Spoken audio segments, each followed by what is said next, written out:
Nos acompaña esta noche el autor de esta novela, una novela histórica que gira en torno al fusilamiento de José Antonio Primo de Rivera. Y además parte de la acción transcurre en la región de Murcia. José Antonio Gurpegui, bienvenido, buenas noches. Hola, buenas noches. Gracias por acompañarnos. Como es la primera vez que le entrevistamos, vamos a hacer lo que solemos hacer. ¿Quién es José Antonio Gurpegui? Preséntese.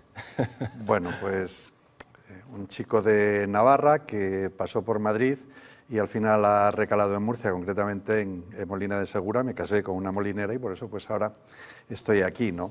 Sería un poco mi biografía, un poco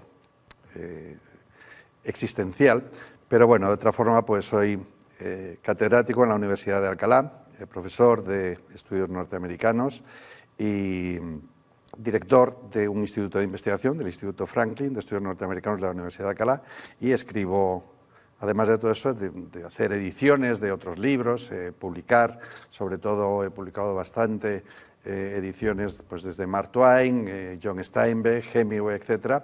Pues también escribo novelas y esta es mi tercera novela. La primera fue esta, Dejar de recordar no puedo. La segunda, que ha tenido bastante éxito, que lo presenté también ya aquí en Murcia, en Las Claras, es Ninguna mujer llorará por mí, que se ha vendido muy bien en ediciones B. Y la tercera, Tiempo de Sangres, que es una novela histórica, efectivamente en torno o cuestionando incluso que José Antonio Primo de Rivera pues, fuera fusilado el 20 de noviembre, basándome en los papeles póstumos de un falangista que precisamente participó, de un grupo de 7 falangistas que se disfrazan de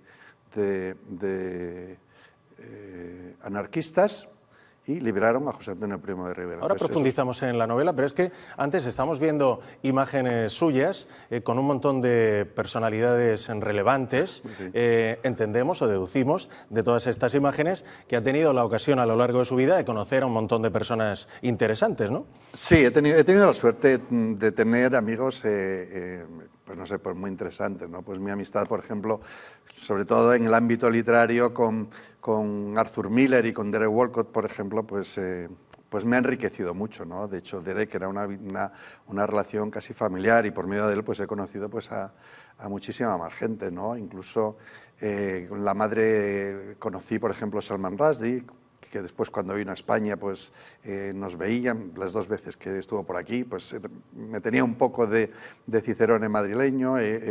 Después tuve la suerte, siendo muy joven también, todos hemos sido hippies en algún momento, ¿no?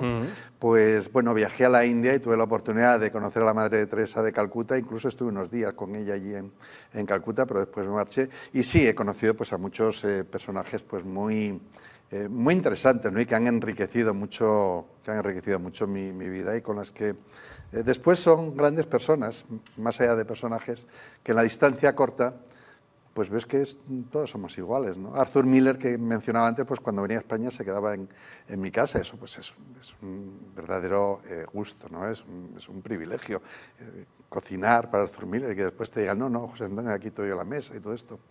Y bueno, sí ha tenido. Pero bueno, también aparte de esos personajes conocidos, pues también he conocido a personajes que han enriquecido mucho mi vida, tanto como esos.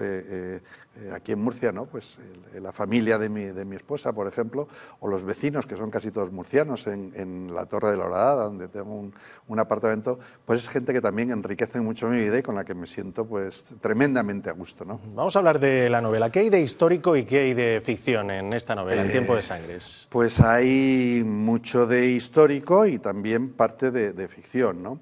La gente que lo ha leído me ha preguntado, bueno, aparte de si el desenlace, si la historia, el núcleo, la sustancia de la historia es real o no, que eso lo dejo a que cada uno lo decida, porque toda la investigación tiene rigor, tiene lógica, tiene sentido, que José Antonio Primo de Rivera no fue fusilado el 20 de noviembre. No se cambia la historia, es decir, el hecho de que fuera o no fuera fusilado el 20 de noviembre no va a cambiar la historia final como lo van a ver quienes lean la novela, ¿no? Pero después hay muchos temas que efectivamente son ciertos, que mucha gente me ha preguntado, pero esto es así, y efectivamente así fue.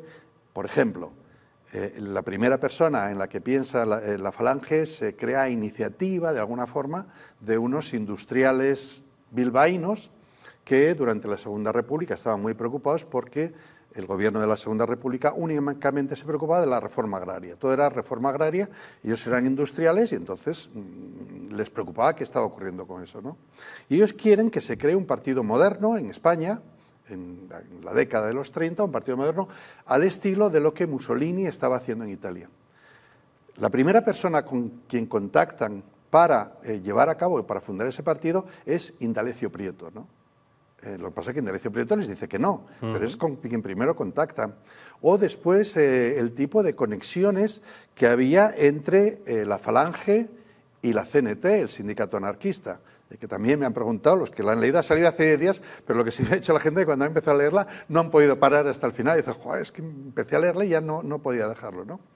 Por ejemplo, cuando se crea la Falange al principio, les llamaban los atunes, porque decían que eran azules por fuera y rojos por dentro.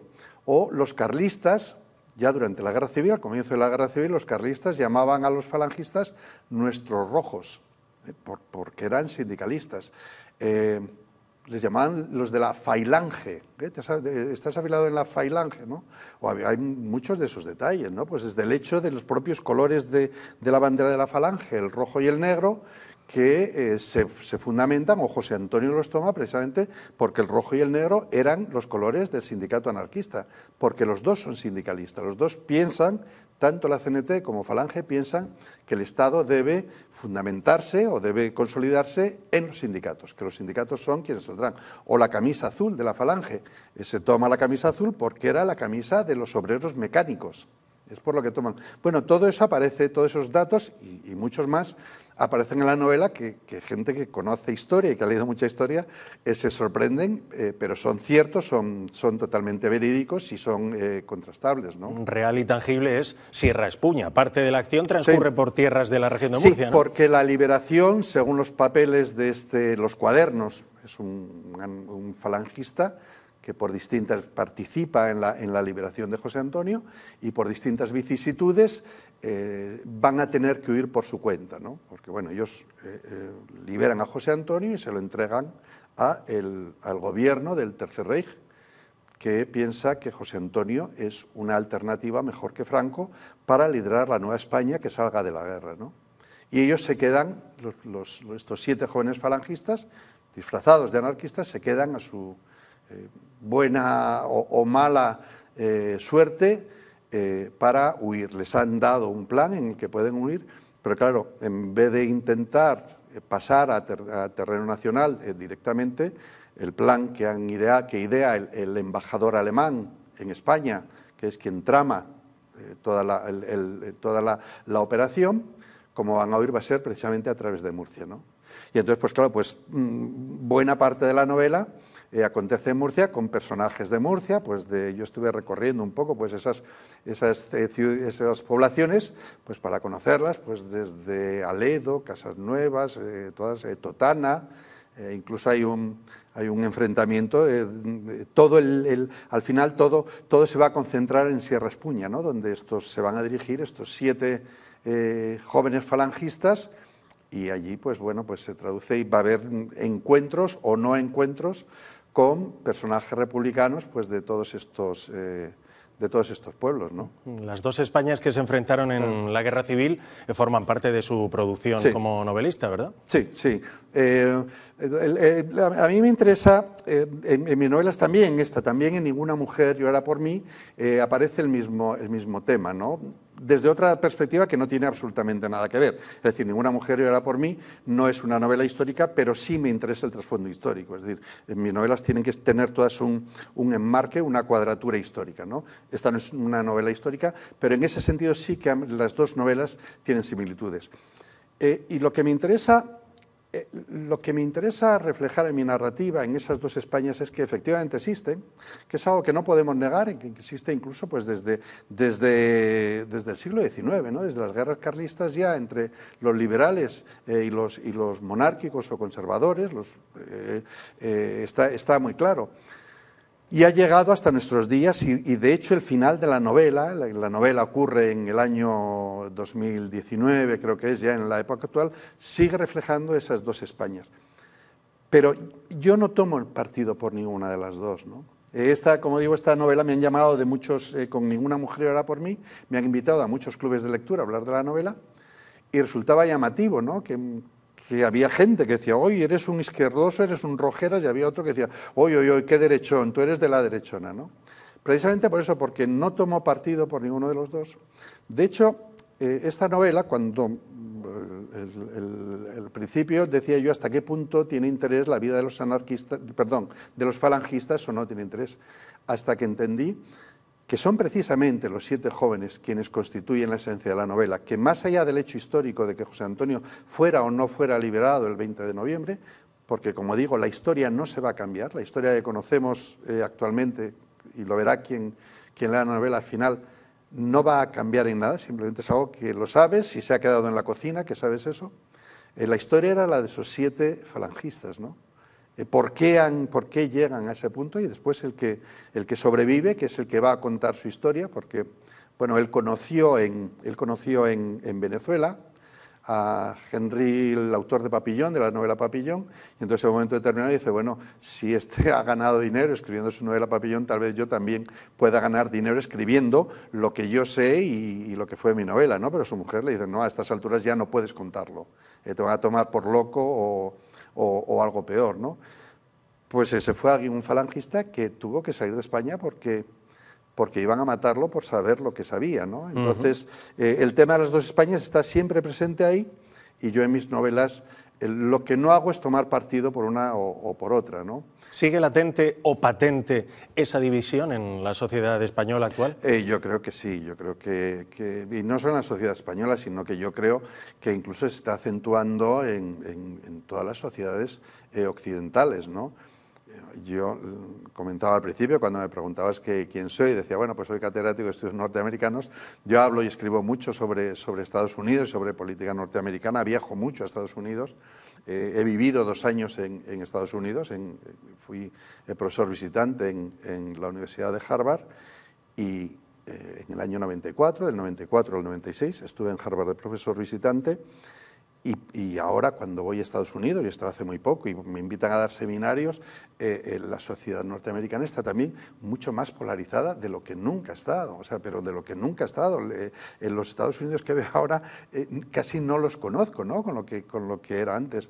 Entonces, esa polarización no es que se esté dando únicamente en España, o esa división, que por lo que sea, no estamos siendo capaces de restañar las heridas primero de la guerra civil, pero repito, no es algo que venga de la guerra civil, esto viene desde el siglo XIX, ¿no? Desde las guerras carlistas, y no hemos sido capaces de restañar. Y eso es lo que yo intento, uno de los trasfondos que hay en mis novelas, ¿no? La que estoy escribiendo ahora también abunda en ese mismo tema, ¿no? O sea, ¿por qué no estamos siendo capaces de superar esa división de las 2 Españas? Y aquí se ve claro, y ya digo, el último son capítulos que se van intercalando con distintas acciones, es lo que hace la lectura mucho más ágil, o es lo que me dicen que hace la lectura mucho más ágil, porque después de cada pequeño capítulo pasas a otro y te quedas con ganas de saber lo que ha pasado en este, ¿no? Entonces eso te lleva un poco a leer, pero como digo, el último, que ocurre ahora, ¿no? Se vuelve a ver cuando los herederos de ese falangista que murió pues van a coger su herencia, que es cuando se van a encontrar esos cuadernos póstumos que él escribió. Vuelve a mostrarse ese enfrentamiento, esa familia que parece irreconciliable hasta el punto de que el abogado y otra persona tienen que ir a defender a los dos, ¿no? Porque unos que votan a uno y otros que votan a otro casi llegan a las manos mientras están esperando a que llegue el último de los herederos, ¿no? Aprovechando que le tenemos aquí, aprovechando sus conocimientos sobre información internacional, no me resisto a preguntarle, la última, a preguntarle por lo que ha pasado este fin de semana, por esa pequeña sublevación del grupo Wagner contra el Kremlin. ¿Cómo la analiza? Es ciertamente complejo. Pero lo primero, yo lo que analizo y lo que trato y lo que estudio fundamentalmente son los Estados Unidos, no es Rusia, ¿no? Pero bueno, no quiero sustraerme de la pregunta porque a fin de cuentas tratar de Estados Unidos siempre es tratar de temas internacionales, ¿no? Lo que es muy extraño, todo es muy extraño, es muy complejo. Cualquier en estos momentos, ¿no? Probablemente mañana pues pueda cambiar, pero cualquier punto de vista, cualquier opinión son simples conjeturas, porque lo primero no era algo esperado. El comunicado que sacaba el gobierno de los Estados Unidos diciendo que era algo que lo sabían desde hace unos días, a ver, esa operación no se prepara de la noche a la mañana, ni puede ser en absoluto por un calentón, ¿no?, del líder de los Wagner, sino que mi percepción es que, bueno, él pensaba que podía contar con más apoyos, pero o lo han dejado colgando de la brocha a 200 kilómetros de Moscú, o realmente no era tan fuerte como él pensaba que podía ser, y después ver lo que ocurre, el destino que tiene.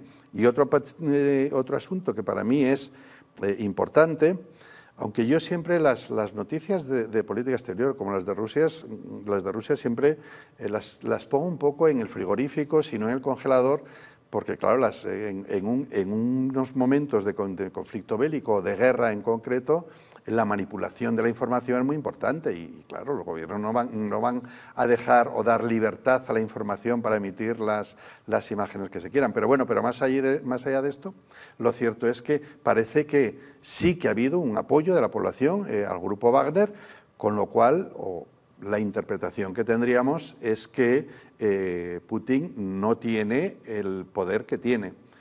En cualquier caso, más allá de que no creo que sea algo, también se ha comentado, que si podía ser una confabulación entre los dos líderes, que yo no lo creo, es demasiado gordo para que sea eso, pero en cualquier caso, este acontecimiento sí va a marcar un punto, no sé de inflexión, pero sí un punto fundamental en lo que va a ser el discurrir de la guerra.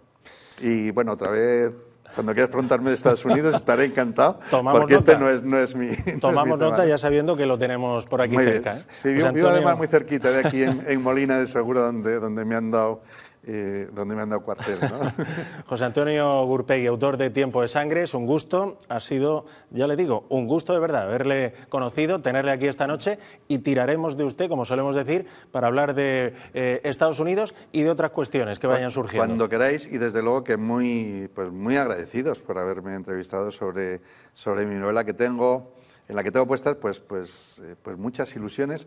Creo que es una novela en que quien la lea va a aprender muchísimo de la historia de España.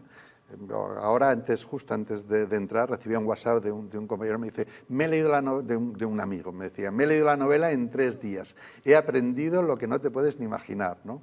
Y bueno, y es muy interesante, ¿no? Es una novela de intriga, y después el lector decidirá si José Antonio fue fusilado el 20 de noviembre del 36 o no fue fusilado en esa fecha.